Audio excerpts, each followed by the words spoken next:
as we opened Revelation chapter 11 last time, I mentioned that this was a pretty difficult and complex chapter. And indeed, it is especially challenging when we take the time to actually analyze and question the point or the symbolic meaning or the literal interpretation of all the numbers that are given to us. See, it's common in Western Christianity, especially among so-called evangelical Christians, to make some broad assumptions about what these numbers mean. However, in reality, these assumptions can generally be traced to the tacit acceptance of the pre-tribulation dispensational doctrine and its offshoots that were only established in the early 1800s. And such an approach was actually unknown to the early church fathers. So we tend to see the numbers as we're reading, but in another sense, we tend to just read right over them without too much consideration as to their connection, their order, their purpose. And I suppose this may be because to examine them a little more closely could be a bit tedious and perhaps give us more information than we want. Or it could shoot holes through a particular interpretation that you're already settled and confident in. My conundrum is just how much information to present to you in our attempt to discern how to understand these numbers. Why are numbers important in the Bible, and especially in Revelation? Because they go beyond generalities and principles, and they give us more concrete and tangible information in our quest for understanding what's in store for us, what's in store for the world, and a not too distant future. However, my goal is not necessarily to provide firm answers to all the questions that naturally arise from reading a Bible book that's mostly about prophecy that has yet to be fulfilled. Rather, my goal is to allow God's Word to open up before us like a flower with its many petals that unfolds to reveal its complete beauty step by step. And then only so far as the season that we are in will allow it. So it seems that we have little choice but to be patient in order to discover the intent of these numbers and where and to what they'll apply. So I'm going to need all of your focus and attention today, but I think in the end it's going to be worth your while. At the end of last week's lesson, I told you that for the sake of not trying to become too confusing, that we should assume that from a broad view, the biblical use of the time periods of 42 months, 3½ years, and 1,260 days should be seen as more or less equal to one another. And at that time I showed you that the common statement among Bible commentators is on a Jewish calendar month is 30 days. And therefore, a Jewish calendar year is 12 months times 30 days, which equals 360 days. And this is not technically accurate. It's not so.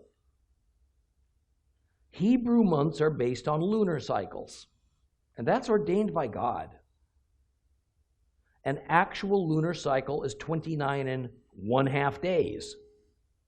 So a Hebrew month ought to be 29½ days.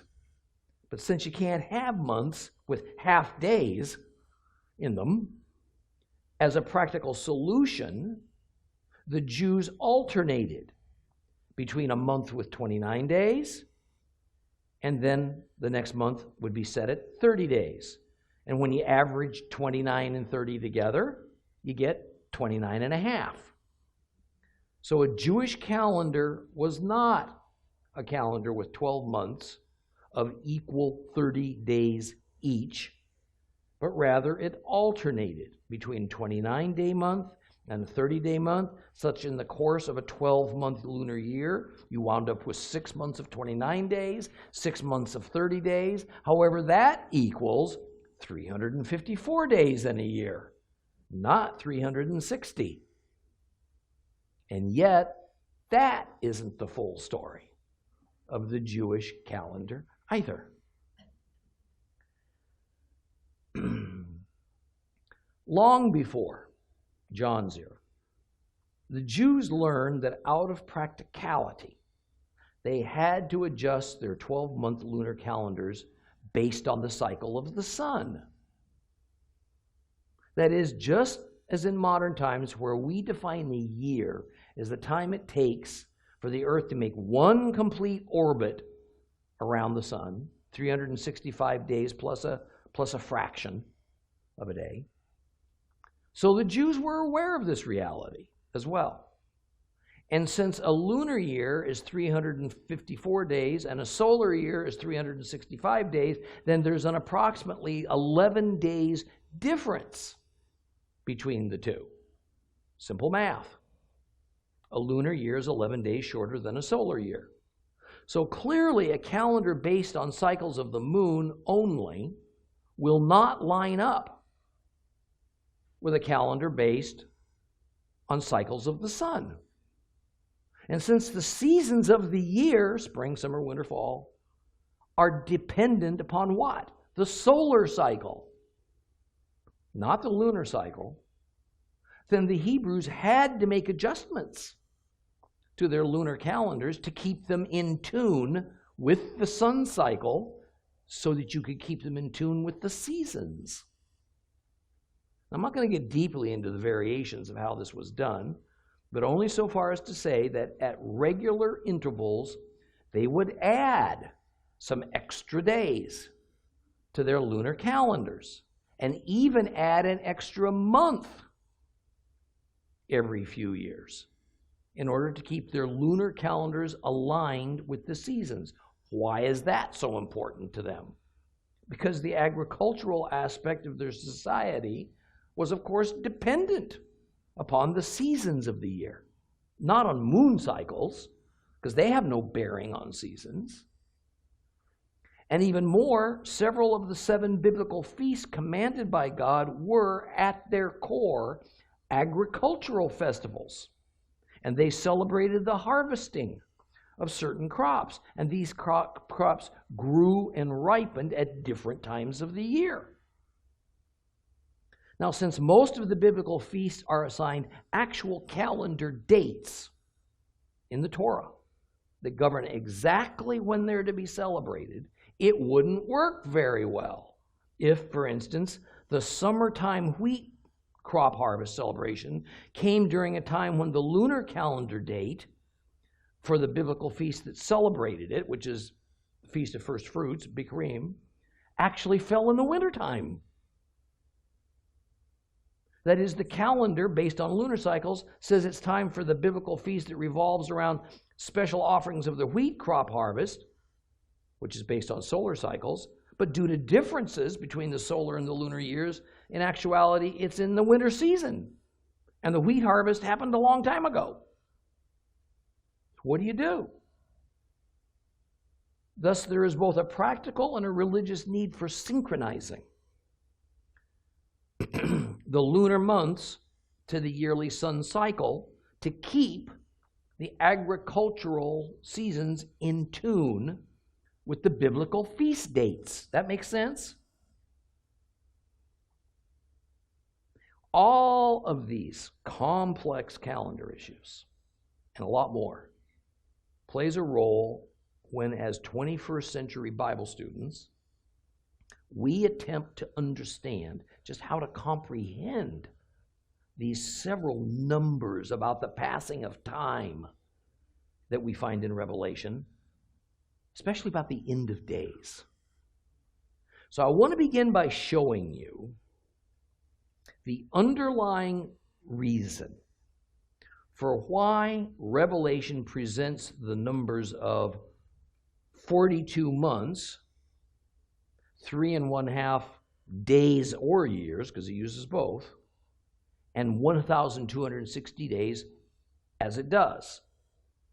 And it is that they were following a long-standing Hebrew literary convention that we find in many places throughout the Bible. It's not rare. The question is, why use all those different ways of expressing the passing of time if from a practical sense they're all to be taken to mean exactly the same length of time? That is, on the surface, why say 42 months one time, 1,260 days the next time, 3½ years the next time, if they all mean precisely the same thing? Why do that? It just sounds like it's only 3 different ways of expressing the same thing. Well, see, there's this Hebrew literary convention that I'm referring to that's called chiasm. And to be clear, this is not a Hebrew invention, nor was it used only by Hebrews, nor is it found only in the Bible. But it is used regularly in the Bible because the writers were Hebrews, and it was a commonly used form of expression among Hebrews. And then when we know that, it helps us to understand why certain words were chosen. Why were things expressed the way they were? And when we know those things, then we don't try to assign a passage that's using this literary technique of chiasm a meaning, special meaning, nor do we create an emphasis on a particular word, because that was never intended. A chiasm, also called a chiasmus, is a literary device in which a sequence of ideas is presented to you. Then it's repeated, but in exact reverse order. The result is like this mirror effect, as the ideas are reflected back in a passage. That is, a mirror, when you look in a mirror, what happens? You get a reverse image. Each idea is then connected to its reflection, if you would, by a repeated word, often in a related form. Now, when trying to explain the structure of a chiasm, it's usually through a series of letters. In other words, when a scholar's trying to say, okay, everybody, here's how it works, they'll use letters to explain it. Each letter just representing a new idea. So there's idea A, idea B, idea C, whatever the idea is. For example, the structure AB, BA refers to 2 ideas, idea A, idea B, that are first written down, A and B, then they're repeated in reverse order, B then A. Simple enough. Often a chiasm will actually include another idea. We'll call it idea X in the middle of that repetition. Then you have what the scholars call an ABXBA structure. In this type of chiasm, the 2 ideas A and B are written down and then repeated in reverse order, but a third idea is inserted before the repetition. Okay? By virtue of its position, the idea that's inserted, that's what's being emphasized. The thing that's in the middle. That's what's important. Now, I realize this sounds horribly complicated. It's not. See, we use chiasm in our everyday English language. We just don't call it that or recognize it that. The common saying, when the going gets tough, the tough gets going. That's a chiasm. The words going and tough are used in the first half of the saying, then they're repeated in reverse order in the second half of the saying.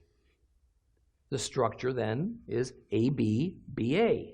Another example of a chiasm, also with the ABBA structure, is Benjamin Franklin's axiom. By failing to prepare, you are preparing to fail.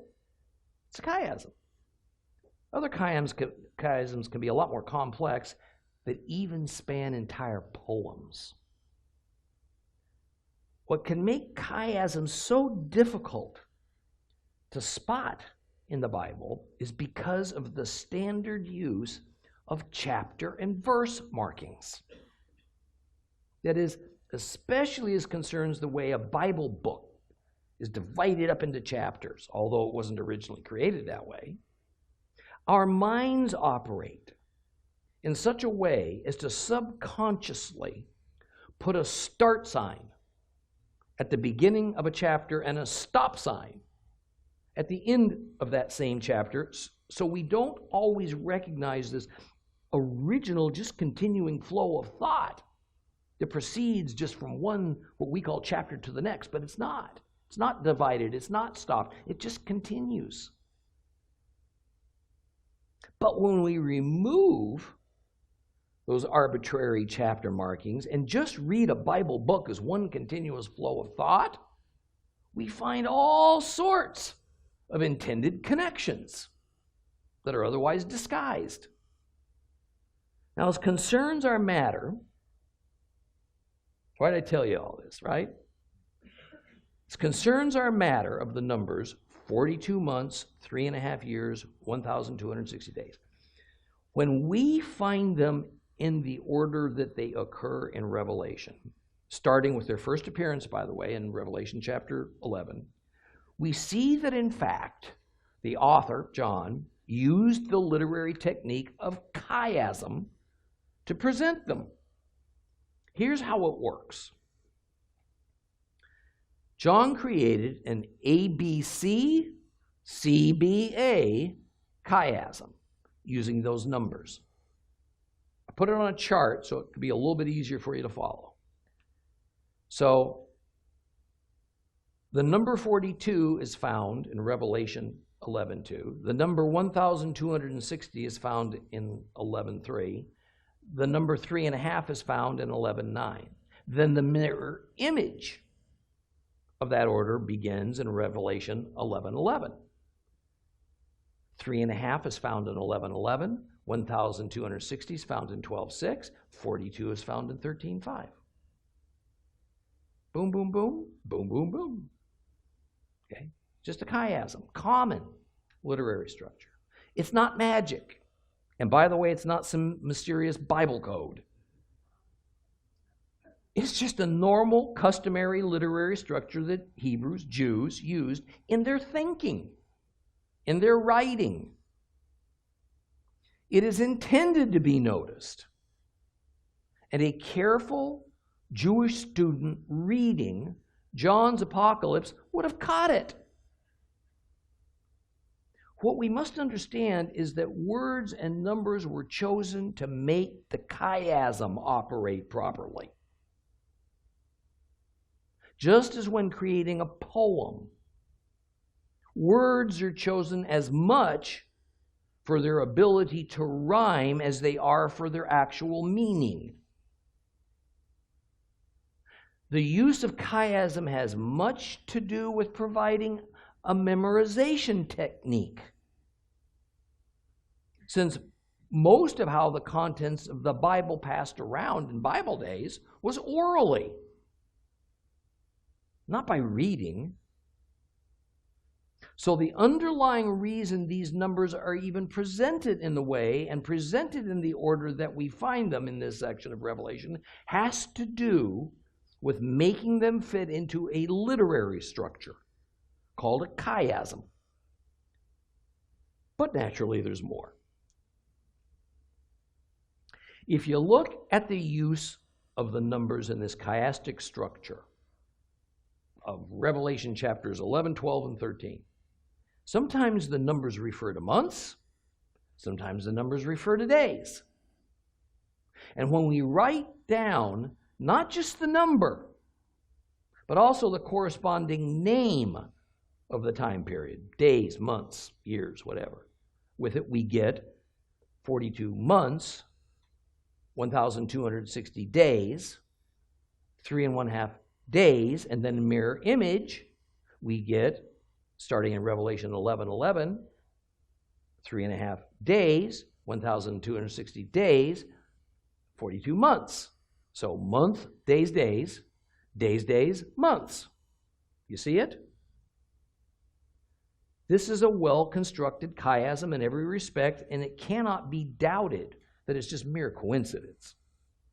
Now, as is my contention, despite all I've just told you, we need to avoid getting overly technical or precise when defining the lengths of a day, month, and year as we find them recorded in the Bible. For one reason, calendars operated slightly differently, depending on if one was a Jew living in the Holy Land or if one was a Jew living out in the diaspora, some other foreign country. If we assume that out in the diaspora in John's day, which is where he was, remember he was on the island of Patmos, on the Mediterranean Sea, that Jews generally used 30 days to define a month, and there is evidence they did because it was just too complex to try to operate under a strict Hebrew calendar in a Gentile world without some minor compromise.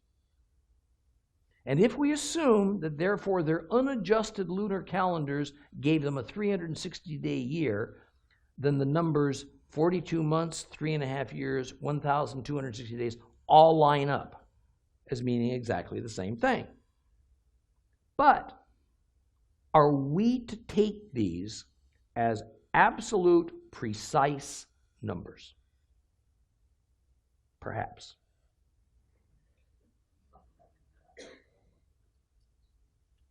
However, I think these are not meant to be precise, but rather as, if you would, round numbers. Let me give you an example of why I think that. The Bible tells us that the Jews were in exile in Babylon for 70 years. Does that mean 70 years to the day, to the hour, to the minute? And if the answer is yes, then exactly what days were counted as the beginning day and the ending day of their exile? The 70 years could be exact according to a certain calendar, but that doesn't mean it would precisely agree with another calendar. Couldn't we say that they were in exile for 70 years, but maybe by the calendar we use today, it was 69 years and 11 calendar months, or 70 calendar years and 1 calendar month? See, in our modern era, we have dates that we choose to commemorate the starts and ends of wars. But those dates depend on exactly when one chooses to define the moment that a war began and a war ended. For example, World War II was really 2 wars, one with Germany and one with its allies and one with Japan and its allies, and they each started and ended on different dates. The war with Germany began as an intra-European war before the USA even entered the fracas. And during that time, Japan was already battling China and other countries before Pearl Harbor. Then how about the dates to commemorate the ending of the war? Was it when German generals began to surrender their battle units? Or was it when a formal ceremony occurred? Or was it something else?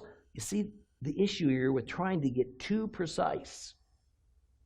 So as for God's timing, it's very hard to know exactly when God sees temporal events on earth beginning and ending. You think he's got one of our nice calendars up there? I don't think so. I don't think he feels obligated. It's also hard to know exactly how he defines those time periods. You know, it's one thing for God to announce a particular and specific calendar date, as he does with most of his biblical feasts, or announce a particular day of the week as the appointed day of rest, Shabbat, the 7th of the days. It's quite another when he announces longer periods of time that don't really have well-defined beginnings and endings. That is, no dates are provided. Even more, is he giving us these time frames in terms of a purely lunar calendar, a purely solar calendar, a Hebrew calendar, a Roman calendar, or what? And if it is one of these calendars, from exactly what era is that based on, and what geographical location, because all that makes a difference. Is he thinking in terms of the extent of time that will pass when a specific event is supposed to occur, and so the numbers generally define the beginning and the completion of that event? That's his point? See, I think it's better that for our purposes we take these numbers as closely approximate. In the same way a doctor says, don't worry, your cold will be over in 10 days. Maybe it'll be 9, maybe it'll be 11, but who would quibble? But by saying 10 days, we also instinctively know he doesn't mean it as absolutely precise. And you're looking at your watch, come on, 10th day. Although neither does he mean to indicate as little as 3 days or as much as 15 or 20.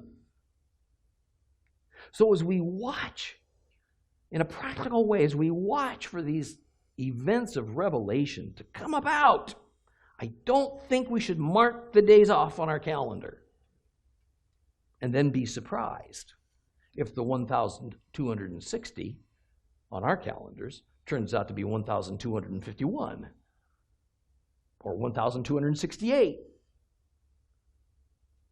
Nor should we assume that 3½ years means precisely 1,277½ days by our modern calendars. Goodness, do you realize there could even be a leap year in there somewhere? Nor should we necessarily seek to convert 1,260 days as defined in John's era to the Julian dating system. See, this exhaustive precision of numbers and time that Westerners seek in our day is simply not what the biblical point is, in my opinion. But neither are the time periods expressed by the numbers that we read about in Revelation wildly indeterminate, nor are they symbolic as opposed to literal. They may be both symbolic and literal. Okay, now, we've dealt with numbers. Now let's deal with that phrase, time, times, and half a time. Found in Revelation 12:14, the complete Jewish Bible translates it as a season, 2 seasons, and half a season. Now, I think while technically one could make a case for using the word season instead of time, I think it just confuses the matter. Since either way it alludes to the same words found in Daniel's chapters 7 and 12. In the New Testament, the Greek for time is kairos. And it means the due measure, a measure of time, a large or small portion of time, or a season. So then, this term is quite general. It's not specific. In Daniel 7, where this phrase is first used, the word is idan. But that's because it's Aramaic, and it means time, non-specific time, just like kairos in Greek, just not some non-specific time. The question I think we ought to ask, especially of Daniel's chapters 7 and 12, is why that phrase is expressed in such a mysterious way. What? A time, times, and half a time. I mean, why not just use numbers? They had plenty of numbers back then. They weren't short of numbers. Why not just use numbers? instead of this ambiguous word description. I don't know why for sure, but my speculation is that God was fine with giving Daniel a mysterious hint because he wasn't ready yet to get more specific. But in John's era, he was ready to reveal some more. You know, sometimes it is possible to let the Bible define itself. And I think we can probably do that with the phrase a time, times, and half a time. If we look at Revelation 12:5 and 12:6, I realize we're ahead of ourselves at this moment. Okay, we read this. She gave birth to a son, a male child, the one who will rule all the nations with a staff of iron. But her child was snatched up to God and his throne, and she fled into the desert, where she has a place prepared by God so that she can be taken care of for 1,260 days. Later on in that same chapter, Revelation chapter 12, we read this in verses 13 and 14. When the dragon saw that he had been hurled down to the earth, he went in pursuit of the woman who had given birth to the male child. But the woman was given the 2 wings of the great eagle so that she could fly to her place in the desert, where she is taken care of for a season and 2 seasons and half a season, away from the serpent's presence. So we have verses 5 and 6 directly connected to verses 13 and 14. And the 2 passages are absolutely speaking of the same event.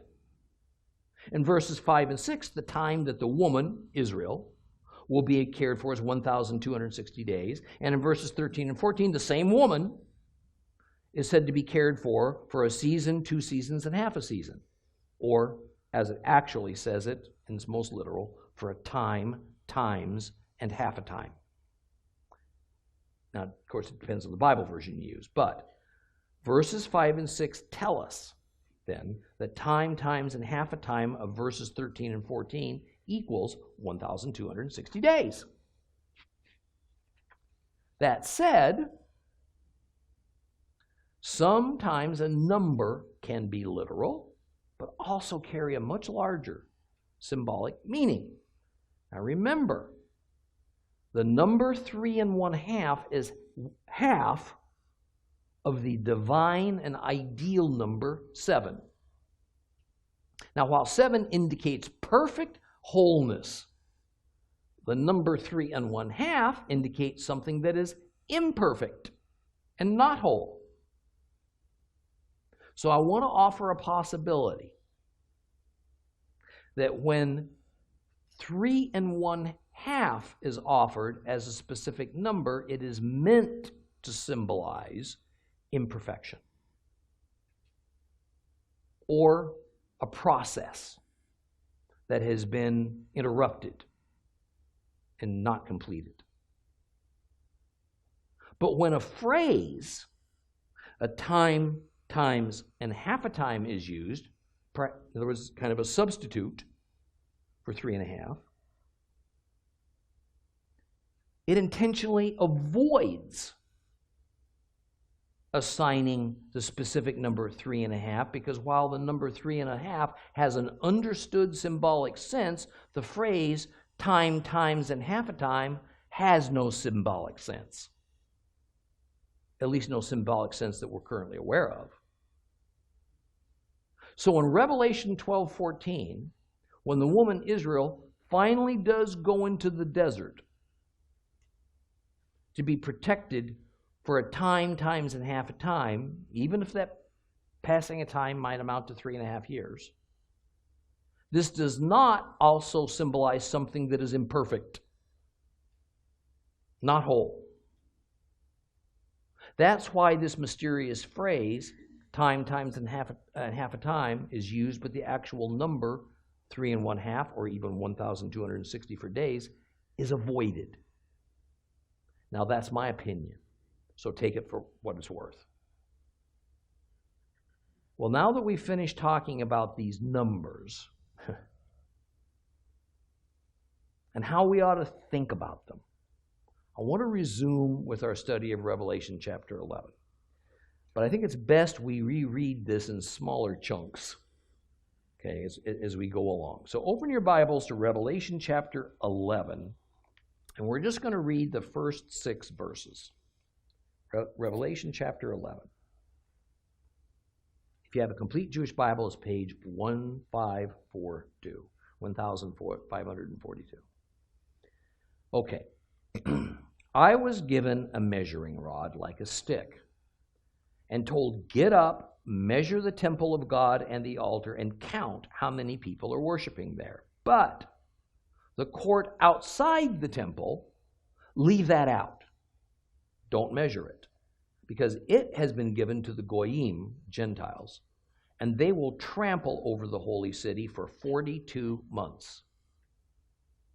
Also, I will give power to my 2 witnesses, and they will prophesy for 1,260 days, dressed in sackcloth. These are the 2 olive trees and the 2 menorahs standing before the Lord of the earth. And if anyone tries to do them harm, fire comes out of their mouth and consumes their enemies. Yes, if anyone tries to harm them, that's how he must die. They have the authority to shut up the sky, so that no rain falls during the period of their prophesying. Also, they have the authority to turn the waters into blood and to strike the earth with every kind of plague as often as they want. Now, first of all, I'm going to remind you from last week that the temple that John is measuring is not the same one that Ezekiel was observing being measured in Ezekiel chapters 40 to 48. 2 different temples.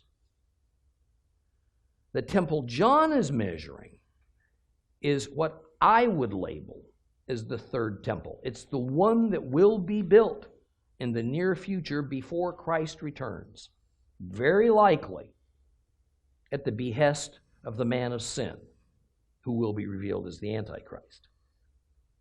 The temple in Ezekiel is what I call the millennial temple. It will be built according to God's plan, and it will essentially be Yeshua's palace.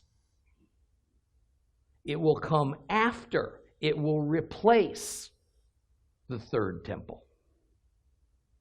Now, since the 3rd temple is going to come as a result of a human political compromise between the government of Israel and a man inspired by Satan, who later turns against them, we're talking about the Antichrist, then we get this notation that Gentiles are going to trample down the holy city for 42 months.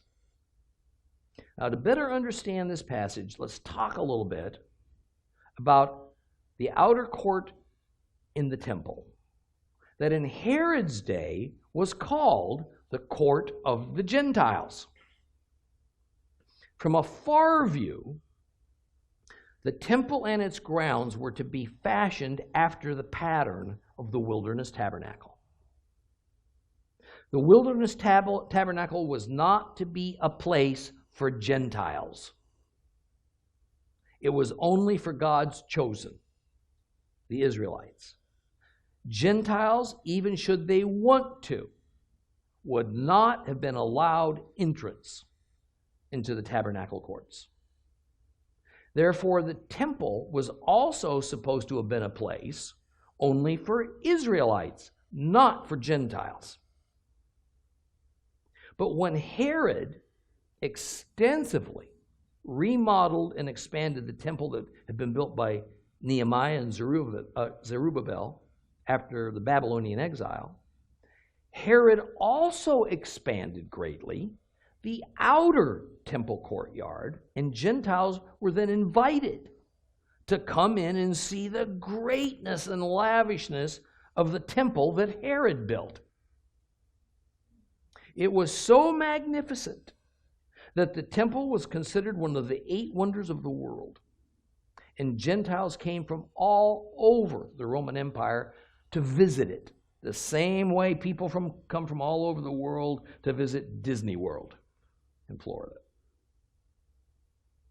See, we read in the New Testament about how upset even the average Holy Land Jew was about the hundreds of thousands of Gentiles that came to visit Jerusalem every year.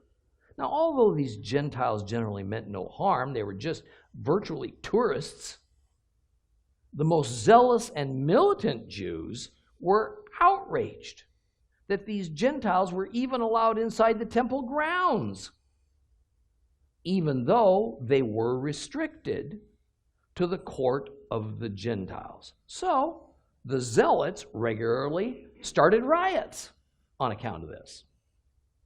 This arrangement was never supposed to have occurred. It was nothing more than a compromise with the illegitimate priesthood and a political accommodation to please Herod. It caused such constant trouble that a garrison of Roman soldiers was stationed nearby to interrupt these disturbances before they got too out of hand.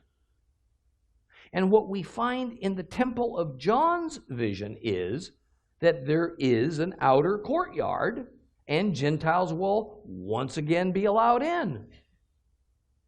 However, the main concern is that the amount of Gentiles is going to be so great and will no doubt have such an expanded role in running of the temple and the governing of Jerusalem, here called the Holy City, that God and John view it as Gentiles trampling upon, defiling, not just the temple grounds, but the entire city of Jerusalem. This will go on for 42 months, meaning that at the end of this time period, something's going to happen to change that arrangement. What that is, we're not told yet. Now, apparently during this same time period, two people suddenly appear who are here identified as my two witnesses. And they're going to prophesy for 1,260 days. What's that equal to? 42 months. What else is it equal to? 3.5 years. Okay? And they're going to be dressed in the garments of mourning, sackcloth. That was also typical of Old Testament garb for God's anointed prophets. Is this the same 42-month time period during which the Gentiles are defiling the holy city? Probably.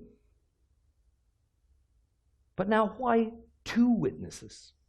One's not good enough? Why two witnesses? And please notice once again, we have a number, not just a word description.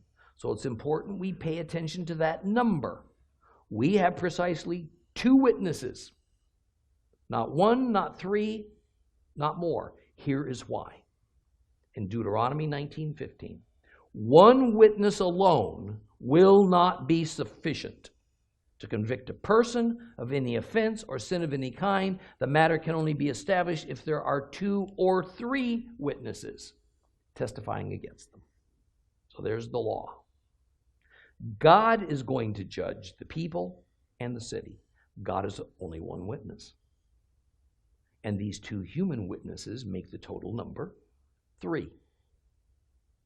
The people and the city are about to be condemned. Therefore, a minimum of 2 witnesses against them, plus God is the third, is required by Torah law. Verse 4 says that these 2 witnesses are also the 2 olive trees and the 2 menorahs standing before the Lord. What does that mean? This is a very strong allusion to the Old Testament prophet Zechariah. In Zechariah chapter 4, starting at verse 1, we read, "Then the angel that had been speaking with me returned and roused me, as if he were waking someone up from being asleep. And he asked me, 'What do you see?'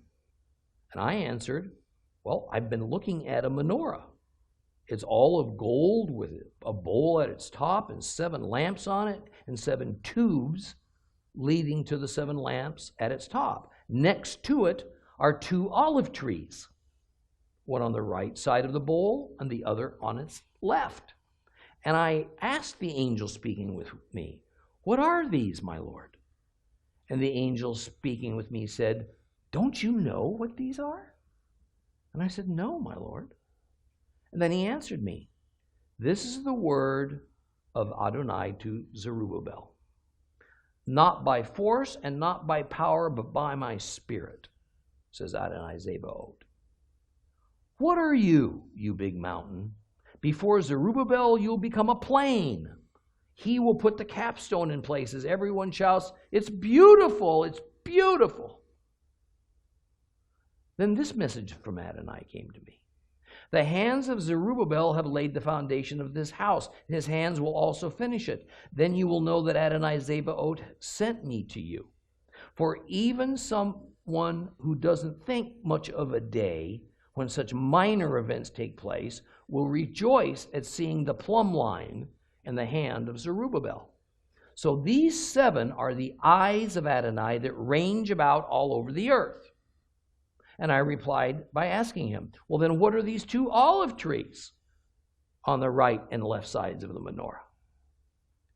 Then I asked the question again, "What are these 2 olive branches discharging gold-colored oil through those 2 gold spouts? And he replied, "Don't you know what they are?" And I answered, "No, my Lord." And he said, "Those are the 2 who have been anointed with oil. They are standing with the Lord of all the land." So verse 5 explains that these 2 witnesses now are supernaturally protected by God as they observe and do the job of prophets. And what's the job of a prophet? To chastise and to warn. And while they no doubt will be warning and witnessing to Jews, hey, they're in Jerusalem, we have already been told that the city is overrun with what? Gentiles. So Gentiles too are going to be the targets of their message. Now clearly, they're not very popular among Jews or Gentiles. And as it is with all biblical prophets, that keeps them in constant danger. But if and when they are accosted, fire comes out of their mouths to destroy those who attempt to harm them. Some church doctrines say that the fire is not actual fire, but it's the word of the gospel. I doubt that. I think it's literal fire because it kills, it destroys them.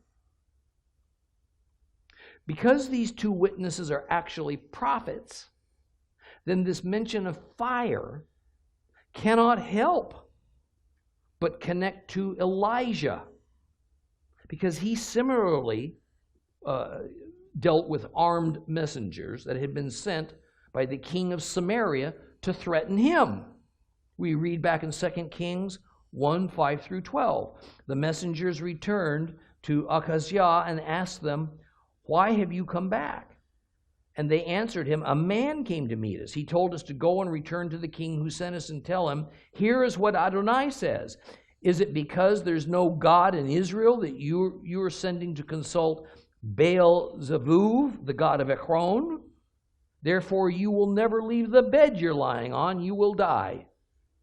And he asked them, 'The man who came to meet you and told you these things, what kind of a man was he?' It says, 'He was a hairy man,' they answered him, 'with a leather belt around his waist.' He said, 'It was Elijah from Tishbe.'